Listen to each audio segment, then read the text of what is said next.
Hi everyone and welcome back. Let's take an example of something you do every day without thinking about it. When someone is talking to you and they keep looking away at their phone, at the floor, or over your shoulder, how does it make you feel? Probably unimportant, maybe even a little disrespected. And when someone looks you directly in the eye, gives you their full attention, and holds your gaze just long enough, how does that feel? Different? Right? Warmer? More real? That feeling, that entire shift in the quality of a conversation based only on when someone directs their eyes is what this video is all about. It is called oculesics, the study of eye behavior as communication. Where you look, how long you hold a gaze, and when you look away, these are not the small things. In interviews, in client meetings, on video calls, and across cultures, your eyes are sending a constant signal. This video will help you understand what that signal is, how to control it, and why getting it wrong can cost you more than you might expect. By the end of this video, you will be able to use eye contact effectively in interviews, meetings, and video calls and understand how it varies across cultures. Now, here is a story that shows you exactly how getting the wrong eye contact can cost you. In the late 1970s, a high-powered American delegation arrived in Beijing for what should have been a breakthrough trade meeting. Months of preparation. Both the governments were invested. 2 days later, the American team sent back a confidential assessment. Their conclusion was clear that the Chinese negotiators did not seem trustworthy. The strange part was that nobody could explain exactly why. Nothing explicit had gone wrong, and yet something about the interaction felt uncomfortable. A communication consultant was eventually brought in to investigate the situation further. The issue turned out to be something remarkably small. That's eye contact. The Chinese negotiators were deliberately avoiding direct eye contact as a mark of respect for their guests. In that professional culture, looking slightly away from a senior person signals deference and not evasion. But the Americans, operating on their own cultural code, read averted eyes as concealment. The delegations were looking at each other through the same eyes and understanding almost none of what they saw. That is the power of oculesics and why understanding it matters. What your eyes are communicating right now. Oculesics is the study of how eye behavior communicates. Eye contact, gaze direction, how long you hold a look, when and where you look away. The eyes are the part of the face people scrutinize most carefully in social interaction. They are a primary route through which we signal and detect emotional states, attention, and intent. Here is something specific and actionable. In professional conversation, in Western context, people tend to make eye contact for roughly 60 to 70% of the time they are speaking. and closer to 80% of the time they are listening. That listening number is worth pausing on. When you maintain eye contact while someone is speaking to you, maybe an interviewer, a client, a colleague, it says, "I am here. You have my full attention." In a world where most people are half somewhere else, that signal is both powerful and increasingly rare.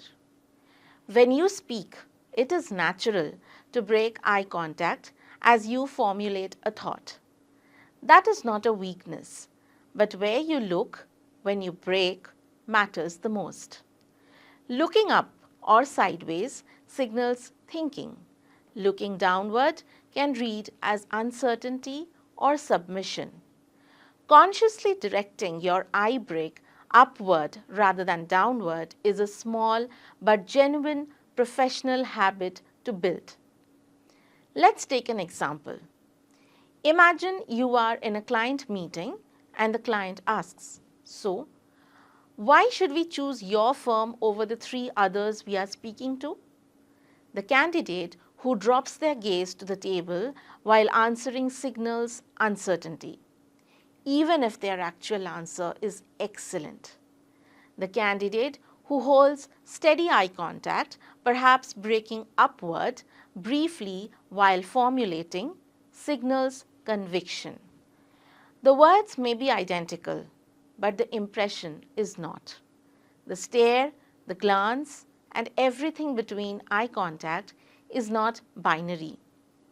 There is a full spectrum between no contact and a stare. A stare that is sustained, unbroken, too long, triggers discomfort in almost everyone. It reads as hostility or inappropriate intensity. Professional eye contact requires natural movement and natural breaks. The standard is warm, mostly sustained contact with natural pauses, not a fixed gaze, not a flickering dance that never quite lands. For presentations and panel interviews, one useful technique is the 3-second rule. Hold your eye contact with one person for about 3 seconds, long enough to complete a thought, long enough to create genuine connection. Then move to another person for the next thought. This creates a sense of personal connection for each individual and keeps everyone feeling included rather than ignored. In this context, we take the example of TED speaker Brené Brown, who is a masterclass in this technique. If you watch her 2010 talk on vulnerability, one of the most viewed TED Talks of all times, you will notice how she moves her gaze around the room. She lands on one person, completes a thought, then moves to another section. Nobody in that auditorium feels she is talking to the room in general. Each person feels briefly that she is talking directly to them. This is the 3-second rule in practice, and it is available to every professional who presents to a group. The involuntary signals. 2 aspects of eye behavior are worth knowing, precisely because you cannot fully control them. The first is pupil dilation. Research suggests that pupils dilate not just in low light but in response to things we find interesting or engaging. They tend to constrict in response to things we find dull or unpleasant. This means your genuine level of interest can be visible to someone in close proximity. The implication, be actually interested. Manufactured enthusiasm is visible in the eyes. Blink rate is the other signal. The average person blinks around 15 to 20 times per minute. Under stress or cognitive overload, including the stress of saying something you are not fully comfortable with, blink rate can increase noticeably. A sudden increase in blinking when a specific topic comes up is worth registering in yourself and in others. Let us take an instance of experienced negotiators, whether in business or diplomacy.